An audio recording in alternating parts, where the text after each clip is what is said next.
Bayangkan eksperimen militer gagal dan menewaskan 500.000 orang dalam sekejap. Tapi horornya bukan pada kematian mereka, melainkan pada fakta bahwa sebagian bangkit kembali.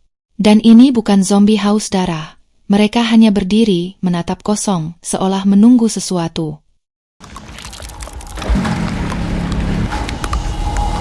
The odd ones that do come back online. Kenalin Ava, seorang istri yang jadi relawan evakuasi mayat di Tasmania demi mencari suaminya yang hilang. Di tengah zona karantina, ia menyadari hal mengerikan. Mayat-mayat itu masih menyimpan emosi.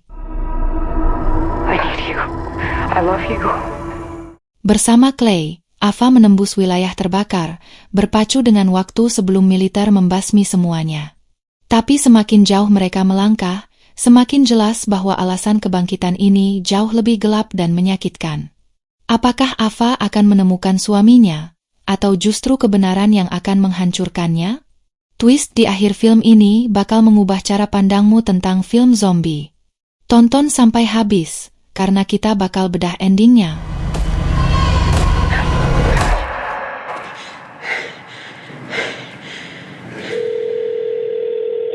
Forget the Wilsons. Kisah ini dibuka oleh sebuah memori manis, sebuah perjamuan penuh kehangatan. Di bawah cahaya lampu gantung dan alunan musik yang mengalir lembut, dua pasangan dalam keintiman yang nyaris abadi. Salah satunya adalah Eva dan Mitch. Claire? I'm so scared. I need you. Sorot mata Eva memancarkan kebahagiaan yang tulus, seolah dunia berhenti berputar pada malam itu. Namun kenangan indah tersebut kini menjelma menjadi obsesi.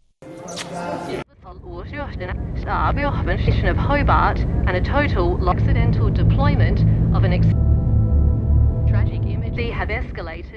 Eva terus melangkah, menembus kabut tragedi, dengan satu tujuan menemukan Mitch yang menghilang tanpa jejak. Akar kepedihan itu bermula di daratan Tasmania. Sebuah insiden termonuklir meledak akibat kegagalan prosedur militer Amerika Serikat. Dalam sekejap, populasi di sepanjang garis pantai musnah. Tragedi ini memicu kemarahan global. Gelombang protes mengguncang dunia, menuntut pertanggungjawaban langsung dari pucuk kepemimpinan Amerika. UN and the center of the blast. Volunteers to come to Tasmania. Narasi kemudian berpindah ke dalam kabin pesawat yang dipenuhi para aktivis.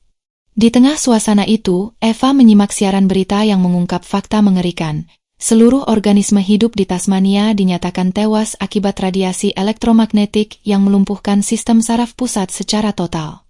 Meski wilayah tersebut telah dicap sebagai zona maut, militer tetap merekrut tenaga sipil untuk menangani sisa-sisa bencana, khususnya evakuasi dan pengelolaan jenazah.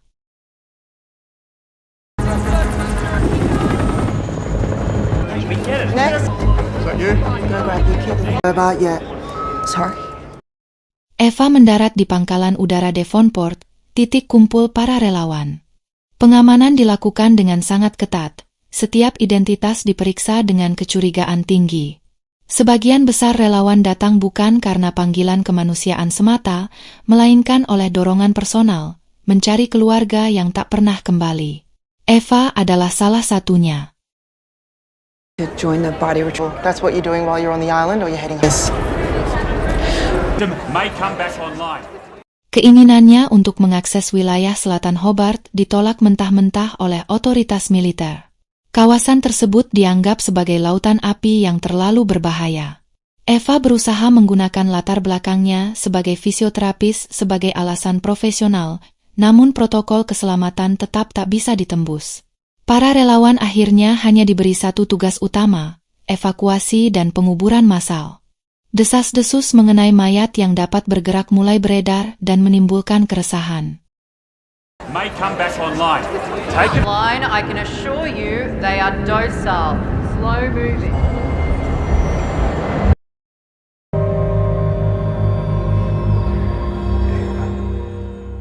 Namun pihak komando menepisnya, menyebut fenomena itu sekadar reaksi mekanis pasca kematian yang lamban dan tidak berbahaya. Eva menelan penjelasan itu dengan hati yang berat. Ia tidak mencari sensasi, hanya kepastian tentang nasib suaminya.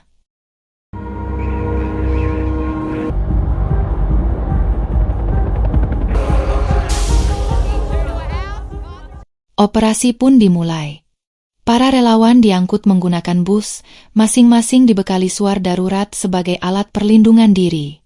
Fokus mereka diarahkan pada pembersihan wilayah dari jasad-jasad yang berserakan. Meski jaminan keamanan terus diulang, perasaan khawatir tetap menyelimuti setiap langkah. Informasi mengenai dampak radiasi sengaja dibatasi. Militer hanya mengakui bahwa tidak semua jasad akan mengalami apa yang mereka sebut sebagai kebangkitan.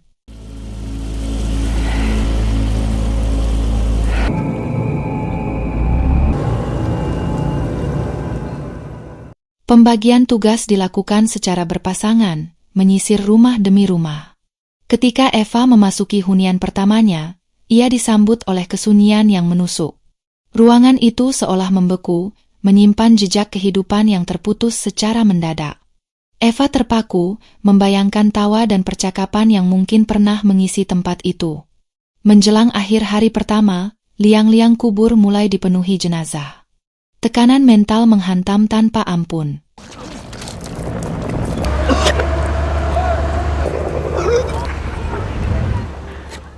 Rekan kerja Eva akhirnya menyerah. Rindu pada keluarga mengalahkan keteguhan hati. Eva terpaksa melanjutkan tugas seorang diri, dikelilingi tumpukan maut yang tak berujung. Di sektor lain, pengunduran diri massal terjadi. Banyak relawan tak sanggup menghadapi kenyataan yang mereka lihat. Di tengah kesunyian yang kian mencekam, Eva akhirnya bertemu dengan seorang relawan bernama Clay. Berbeda dari yang lain, Clay memancarkan ketenangan yang tidak lazim, seolah rasa takut telah lama meninggalkan dirinya. Sebuah kehadiran yang aneh dan mungkin berbahaya, di tanah yang telah kehilangan kehidupan.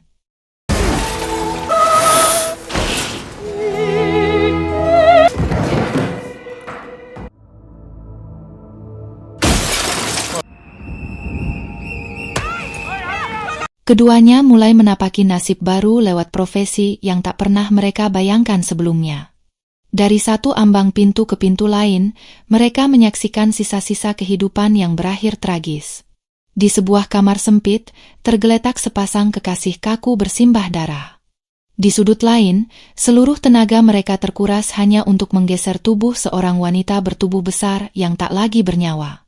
Di sela kelelahan itu, ingatan manis menyelinap ke benak Eva saat Mitch mengucap janji suci kepadanya. Kenangan yang dulu menghangatkan, kini justru terasa sedih. Di tengah antrean logistik, bisik-bisik mulai menyebar. Sebagian relawan meyakini jasad-jasad yang bergerak ini seharusnya tidak dimusnahkan, melainkan diteliti demi mengungkap anomali yang belum terjelaskan. Tekanan batin Eva kian menajam. Bayangan Mitch terus menghantuinya, terlebih rasa bersalah atas keguguran yang pernah memicu keretakan hubungan mereka. Kejutan datang ketika barisan terdepan menemukan sosok yang bangkit kembali. Tanpa peringatan, tim keamanan langsung melepaskan tembakan. Di area parkir, Clay terpaku menatap mobil idamannya. Kerinduan pada masa lalu nyaris membuat air matanya jatuh. Namun perhatian Eva justru tertarik pada satu jasad yang berdiri tegak di kegelapan, menatapnya dengan aura kelam yang menusuk.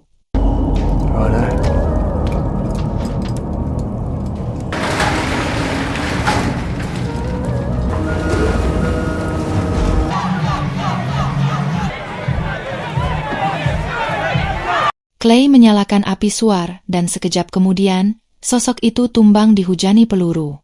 Peristiwa itu mengguncang Eva. Ia yakin jasad tersebut masih menyimpan sisa kesadaran. Sementara itu, dalam waktu singkat, ribuan mayat lain telah ditumpuk dan dikubur massal tanpa ampun. Saat malam turun, Eva memantapkan tekad untuk menyusul Mitch yang berada ratusan kilometer jauhnya. Ketika para relawan lain tenggelam dalam euforia sesaat, Eva mendatangi Clay. Dengan suara lirih, ia memohon bantuan untuk menembus zona berbahaya demi menemukan belahan jiwanya. Keesokan paginya, mereka kembali bergerak. Di sebuah bengkel sunyi, Clay menemukan motor Ducati yang memikat hatinya. Namun kegembiraan itu sirna saat mereka mendapati sekumpulan jasad berkerumun, seolah tengah menggelar jamuan mengerikan. Salah satunya mendadak menunjukkan tanda kehidupan. Eva tahu Clay adalah mantan pembalap motor berbakat. Ia mendesaknya menjadi pengemudi menuju sebuah penginapan di luar kota yang berjarak ratusan mil. Keraguan sempat muncul, namun loyalitas Clay akhirnya mengalahkan rasa takut.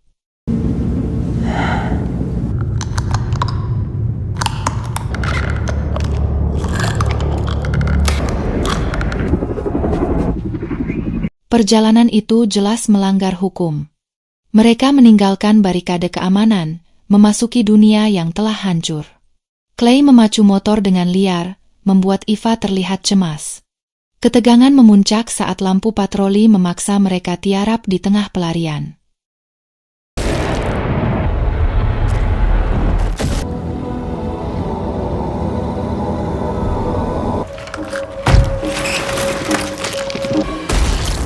Api mulai melahap hutan dan bangunan di sisi selatan, menciptakan polusi udara yang mencekik.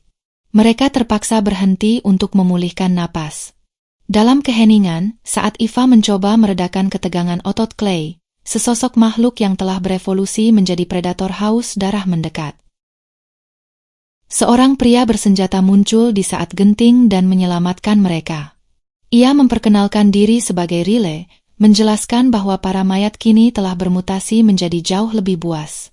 Awalnya ia sangsi pada keberadaan mereka di zona merah, namun simpati tumbuh setelah mendengar perjuangan Eva mencari suaminya. Tujuan akhir mereka adalah jembatan W. Namun prosedur keamanan memisahkan mereka. Clay dibawa untuk diinterogasi, sementara Eva dikurung di sebuah ruangan dengan dalih perlindungan. Dalam kesendirian itu, kenangan lama kembali menghantam, saat ia melepas Mitch pergi bekerja dengan perasaan gelisah yang kini ia sesali sepenuh hati. Beberapa waktu kemudian, Riley datang membawa kabar buruk. Clay telah kabur. Ia lalu menawarkan diri untuk mengantar Eva ke tujuan utama. Meski nalurinya merasa ada yang janggal, Eva tak punya pilihan lain selain menerima.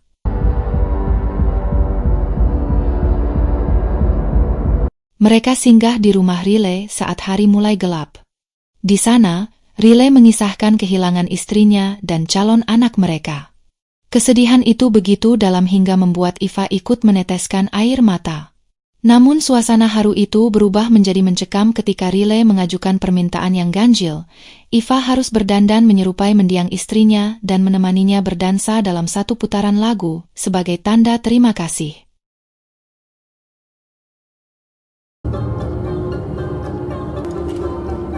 I'm ready. My hair's a little wet. You know, we're in. Why deal's over. I'm not taking off my ring. Kecurigaan mulai merayapi benak Eva. Secara sembunyi-sembunyi, ia mengamankan sebuah benda tajam dari lemari sebagai bentuk proteksi diri. Demi keselamatan, ia bersandiwara menjadi pasangan Riley, membiarkan pria itu mendekat dan mendaratkan kecupan. Riley berbisik penuh penyesalan, seolah sosok di depannya adalah Katie, belahan jiwanya yang hilang. Ketegangan memuncak kala Riley menyadari jari Eva tak dihiasi cincin milik Katie. Meski berada di bawah tekanan hebat, Eva bersikeras mempertahankan simbol komitmennya pada Mitch. Penolakan ini memicu guncangan mental pada Riley, memicu kekerasan fisik yang tak terelakkan.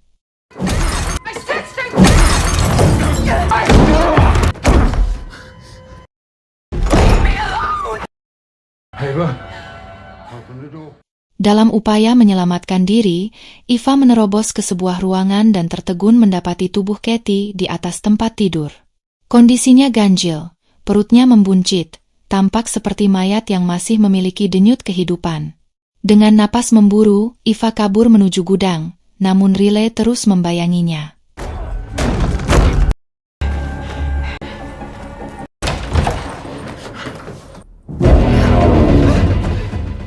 Di sana, kegelapan tersibak oleh cahaya lampu yang menyingkap kerumunan mayat hidup yang dikoleksi oleh pria malang tersebut. Terdorong oleh insting bertahan hidup, Eva mengubah taktik. Ia bicara dengan nada lembut, memanipulasi keadaan agar Riley lengah. Saat jarak menyempit, Eva menghujamkan senjatanya, melumpuhkan Riley.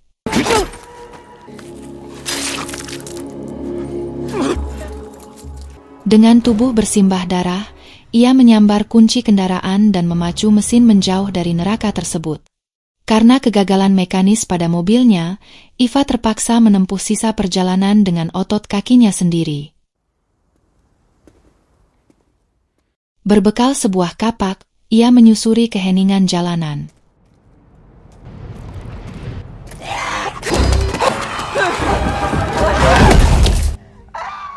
Kelelahan yang ekstrim dan luka lepuh di kakinya memaksa Eva berlindung di dalam sebuah karavan terbengkalai.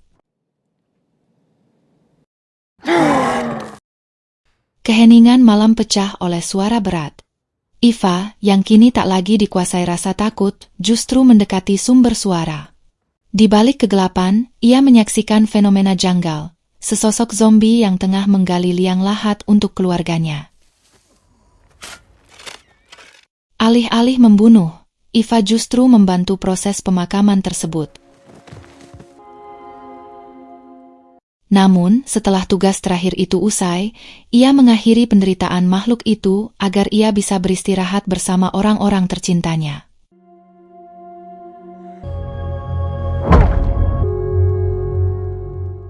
Eva akhirnya menatap bangunan resor mewah itu, sebuah tempat yang seharusnya menjadi akhir dari pencariannya.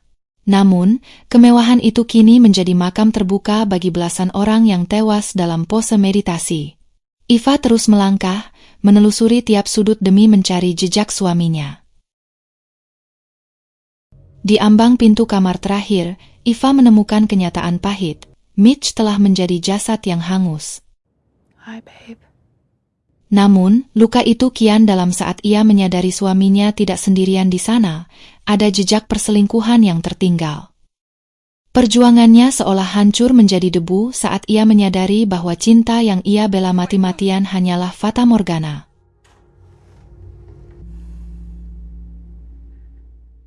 Clay muncul kembali saat Eva terpuruk dalam duka.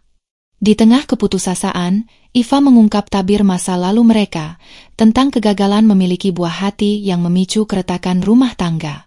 Mitch pergi meninggalkan Eva setelah mengakui perselingkuhannya, sebuah pengakuan yang akhirnya membuat Eva sanggup menanggalkan cincin pernikahannya.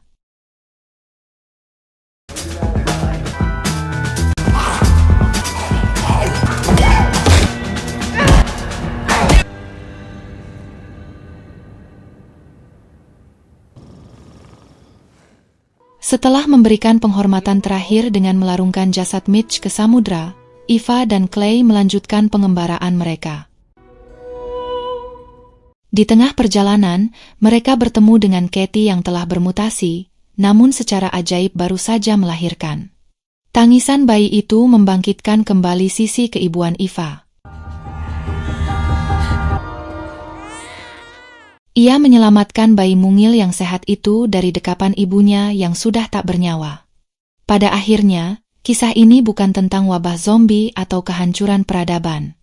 Ini adalah cerita tentang mereka yang masih bertahan, manusia yang dipaksa berjalan di antara kematian sambil memikul kehilangan yang tak pernah selesai. Menguburkan jasad bukan sekadar tugas fisik, melainkan upaya menjaga sisa kemanusiaan. Tidak ada janji masa depan cerah, tidak pula jawaban pasti. Yang ada hanya satu kebenaran pahit. Di dunia setelah segalanya hancur, beban terberat bukanlah mati, melainkan terus hidup. Dan selama masih ada tangan yang menguburkan yang gugur dengan hormat, kemanusiaan belum benar-benar lenyap.